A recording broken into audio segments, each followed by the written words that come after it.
don't just stretch. I was told if you want your brain to be very alert, just take in a good dose of oxygen. So can you just breathe in and give it out? One more time. Thank you so much. You can be seated. And let me repeat that thank you in German for the benefit of Lillian here. Danke. One day,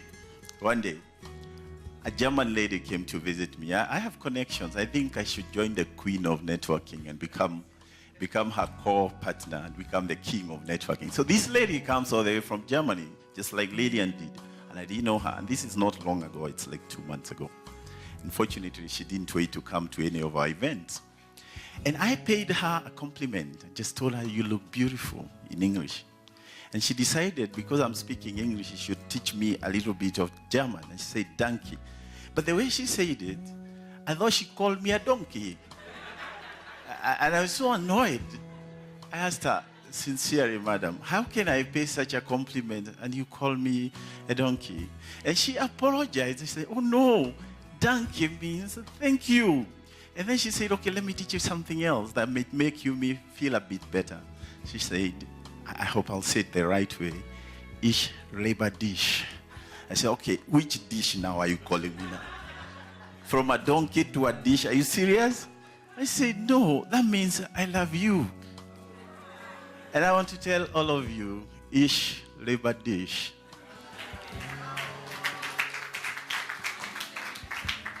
Donkey. And I didn't just call you donkeys. So good evening, everyone. There's a gentleman called Tony Robbins who said, it is in the moment of your decision that your destiny is shaped. And today, I want to talk about making decisions that will shape your destiny. Right in front of you here today, these wonderful ladies have told you about purpose, have told you about overcoming your fear. But all these things cannot be possible until you make a decision to make them so.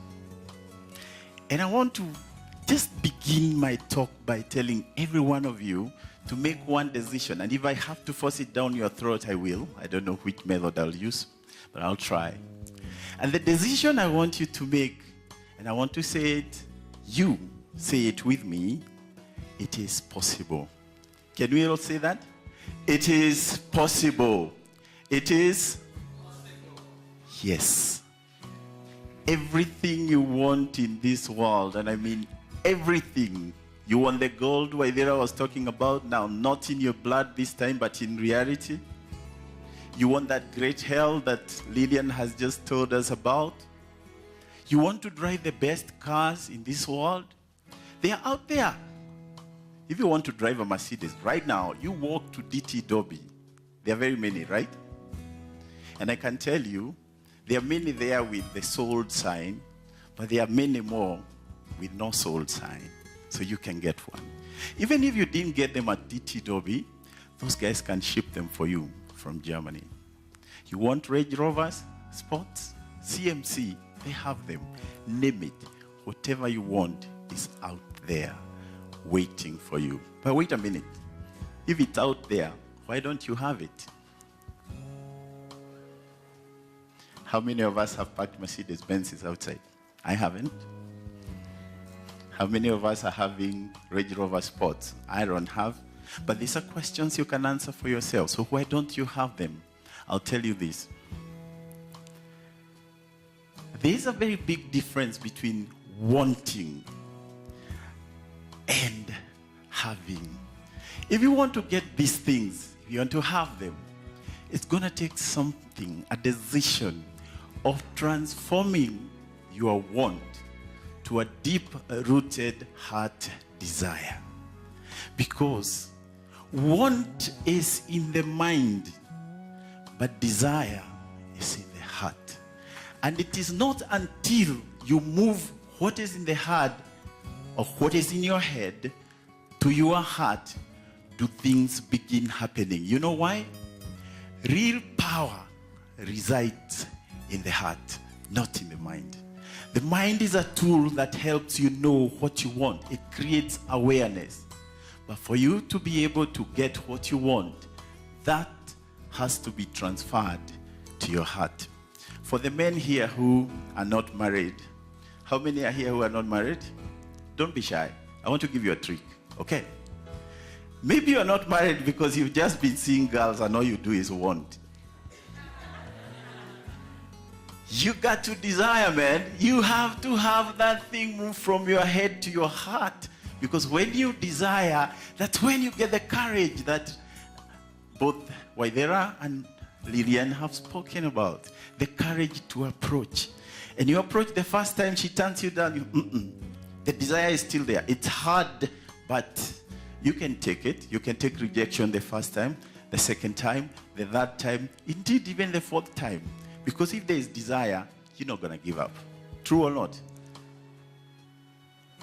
I know most of you, if not all of you, know a story in the Bible about a guy called Jacob. Do you know about Jacob? Jacob went to work for his uncle, Laban. And while there, he saw Rachel. And he loved this girl. He wanted her, he desired her. And he went and told Laban, no, not you, let me look for a lady, that this is the one, you know? And Laban said, no problem. What you have to do, you have to work for 7 years. And the guy works for 7 years. But Laban decided, I'm going to work a trick on you. I have another daughter, and nobody has come to ask for her hand. So let's first of all move dead stock. No pun intended. Nobody had asked for this lady. So Laban gives Jacob Leah in the middle of the night. And unfortunately, Jacob, because he had waited for 7 years, he could not wait to consummate this marriage. So that night, I don't want to say what happened, but the truth is, they became man and wife. They became one. But in the morning, when he wakes up, he looks at the lady, and he discovers, I think rural electrification had not. He discovers this is not Rachel. And he goes back to Laban. He says, Laban, what happened? He said, okay, what did you do? Okay, she's my wife, biblically now, but this is not the one I wanted. I said, okay, do you want the other one? Yes, 7 more years. Did he do it or not? Desire will give you that level of patience. It will give you that level of focus. You want something, go for it no matter what. Laban may sneak in Leah in the middle of the night. But if you know you are Rachel, if you desire you are Rachel, it doesn't matter. Just go back to the field, make that decision, slug it out 7 more years, and you will get it. Before 1954, the planet Earth, the whole planet Earth, had a crazy belief that I want to share with you. That it was not practical for a human being to do the mile under 4 minutes. Many people had tried, nobody had succeeded. Until came along a gentleman called Roger Bannister. Roger Bannister smashed that myth and managed to run the mile in 3 minutes, 59 seconds, 0.04. The first human being to do so. But since 1954, 20,000 people, including high school students, have smashed that record. Our very own Kenyans here have done it many times. Why was it not possible to do it before this guy did it? It's simple. People had the belief it has never been done, it can't be done. When Roger Bannister decided, I'm going to prove all these medics, all these naysayers wrong, he practiced day and night.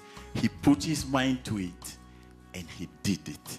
And because he did it, he opened the way for so many others to do it. Because they knew, say it with me, it is. You know, as Waidera was speaking about you being perhaps the person somebody else is waiting for to lead them, or the grandmother buying the chips, I was just thinking, how many of you seated here could be answers to people also seated here, but you don't know because you've not decided it is possible? Even if the queen of networking brings you that solution and you have not seen the solution, it's not going to happen. True or not? So say it again with me. It is. So the question is, what are you withholding from the world to make things possible? You've got to make the decision to find that which you are born to offer this world, so that the world can see the possibilities. 2 months ago, I played tennis and I played at Utali. So I went to play my tennis, but my partner had not arrived, so I decided, let me just engage the swimming instructor and find out from him, because I had a talk that evening about challenges we face. What challenges does he face when he's doing his swimming instructions? And this is what he shared with me. He said, you know, right now as we speak, do you see that old man there? Not you, Mohammed. The guy was there. He said, do you see that guy there? Yes. That guy is my biggest challenge. And he's annoying. So I said, okay, how so? See, this guy, he's a retired man. He got his pension, and he's got quite a bit of money. And he decided he's never known how to swim. At the age of 60, he wants to know how to swim. So I said, that's a good challenge. He said, that's not my problem. That is why I'm here, to teach people how to swim. So I said, okay, what's the problem? He said, every time I tell him what to do, the guy comes with funny theories. And you know, if I do that, there's somebody in our village who drowned in a river. I don't know. Then the guy tells me, you know, today he's just gotten very mad with me. I said, why?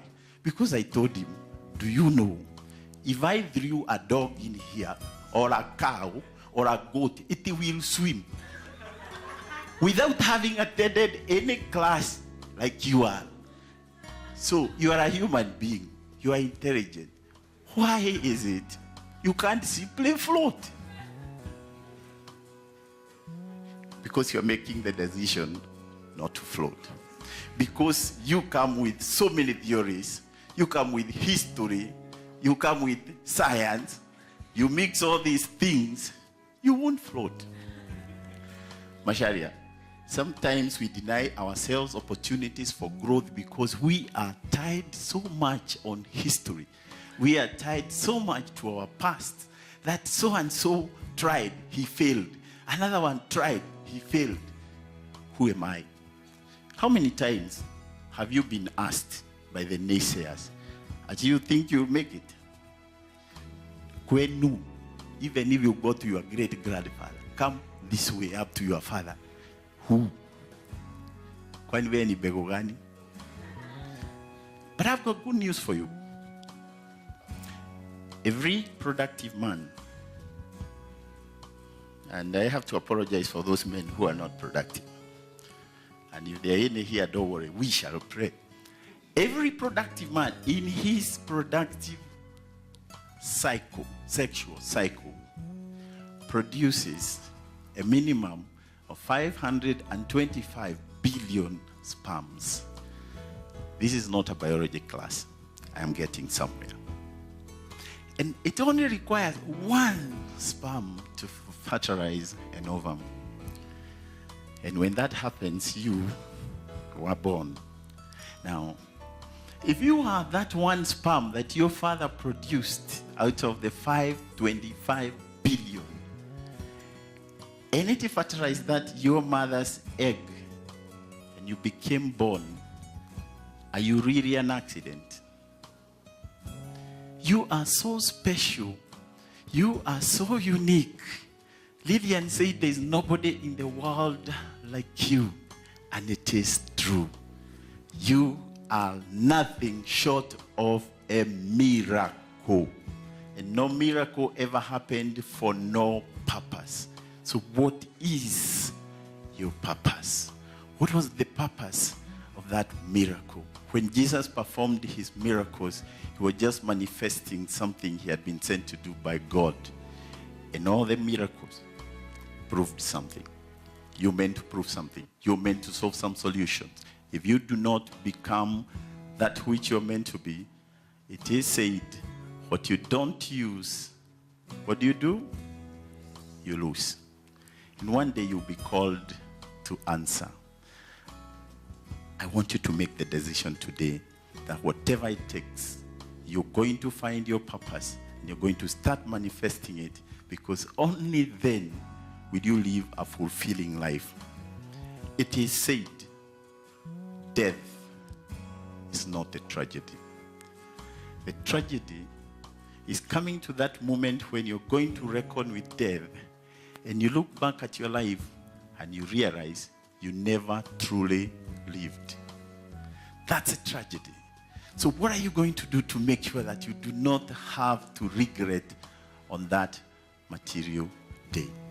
I can tell you for free, there's no better way of doing that than being deliberate about finding your purpose. I want to share with you, because I don't have too much time for my topic, something that happened to me last evening that helped me just understand what I wanted to share with you today. Because sometimes the Holy Spirit has to come and tell you what you wanted to say is not what I want you to go and say. I'll bring you something that will make you change direction.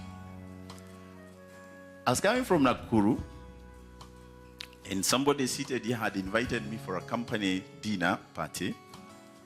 And I go for the dinner party, and I find the dinner party had too much of loud music. So I was there for barely 30 minutes, and I told her I had to leave. But she also was going home, so she followed me. So my car was ahead of her. She was behind me. And that Kidero roundabout in Westlands, just past there, somebody called me. I picked the phone. But I didn't remember that as I was leaving the party, I got into the car. It felt so hot, and I didn't want aircon. So I opened my window because I thought I'm just moving. But when I picked the phone, traffic stopped moving. So I'm caught there, but I'm on phone, and I've forgotten that my window is down. Within no time, I felt the smell of the devil. It was so scary. A stench of earth, you don't even want to imagine, just hit my noses. But while I was concentrating on the smell, I had this crazy force on my hand. Actually, it took off a bit of my skin. And then I looked and I just saw darkness. Then the phone was gone. And I yelled. I even fear to imagine what kind of yelling this was. It was louder than that of some guys who were in a matatu behind me, and there were more, because she had my ear. And so anyway, I started thinking all my lessons, including the topic I'm discussing today, was nicely documented, and it was in my phone. I was hoping to go home and review and come here and sound very intelligent, albeit that some of the stuff was downloaded. But since you didn't know it, I would tell you like it's mine. So I started wondering now, how can this happen at the 11th hour? The two revelations came to me when I was thinking about this. And thank you, Pauline, for sitting with me and having coffee at Java, because you calmed my nerves. Thank you very much. God bless you. Donkey. And I didn't just call you a donkey. So two revelations came to me. The first revelation was, Steve, you're going to speak to people. God doesn't want you to go with all that crazy intellectual stuff. No. Go and speak from your heart. Then there's a lady in this room seated at the back who has been telling me, Steve, you need to buy another phone. This phone of yours is always hanging.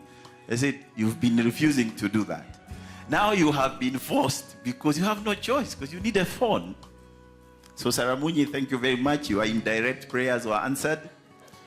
And I've heard you had another partner here in the name of Senator. So as bad as it may sound, I have been forced to look for money now and go and look for a phone. But today, at least my daughter gave me her phone so that I could communicate.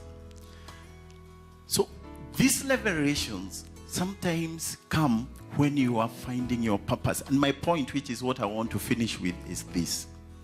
When you find your purpose, some people think that it's a walk in the park. It is not.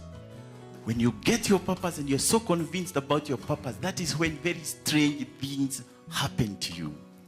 You know why? If I were to ask Sarah here, and Sarah is somebody who truly has found her purpose and she's going to relate very well, resonate with the point I'm trying to drive home. If I asked her, Sarah, today you run Salma Enterprises, you run Global Network International, among many other things. If you wanted somebody to go and represent you in Jockey's country, Switzerland today, and you are not able to go yourself, what is it you would be looking for from that person? And I want to give you the mic because this point is the last point I'm going to make, and it's the most important point. If you carry nothing home, carry this one. Don't worry what you say. Just I'm asking, and everybody here is free to think about this, and you can also raise your hand after Sarah to give this. We're finishing. Let us assume there was an assignment in Switzerland. You've just met Jockey today, and she told you there is this business deal in Switzerland, and you were not able to go and seal it. If you were to send somebody, what characteristics would you be looking for about the person you want to send to represent your company or represent you? Good evening. Yes, I'm Sarah Karinge, the Queen of Networking. I run one of my company, a company called Global Networks Investment. The person that I would expect to represent me would be someone who is, when you look at the person, how does he or she look? Because of course, you are who you look or what you look. Somebody also who is intelligent, someone who is honest or he looks credible, because that is what people buy. Trust. Are you someone who can be trusted? Yeah. It's like that also when you talk, people look at you and you know the stuff. So you have to know my company and what it does. So I cannot just send someone. If you are picked to be Kenya's ambassador, surely you have to know what the policies of our country say, our laws, so that when you go out there, you'll be able to represent Kenya. So if you have to go and represent Sarah as a Global Networks representative, you have to know how to do networking. Thank you very much. Thank you very much, Sarah. I couldn't have said it better. We've been given only 5 minutes, so listen to this. If you have, and I know that you are thinking the same, if you have to send somebody who you know for sure is going to do the right job, it has to be somebody who's been tried and tested and proven to be that person you want. True or not? That's what purpose does. When God finally realizes you have found that purpose, He is going to put you through certain trials, certain tests. And it is not until you pass and prove yourself to be worthy are you going to be given the assignment in full. But the beauty is this: you prove that, God releases to you all the necessary resources, all the necessary associations and networks to go and do what you've been designed or wired to do. Because there is no way God is going to give you your assignment and not give you the resources. So find your purpose, and God will do His bit.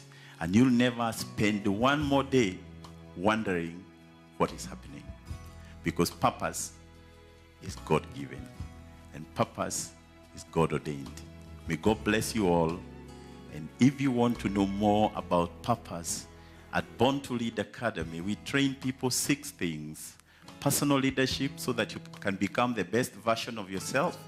And personal leadership elevates you to a level where you see things like a person from the top of a mountain.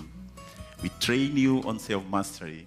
We train you on personal branding. Package you so that the world sees you and you give them a wow factor. They cannot resist you. We train you on change and change management, overcoming fear, and finally, we train you to stand in front of people like I'm doing and do your public speaking so that you can pitch for who you are. That irresistible brand. God bless you.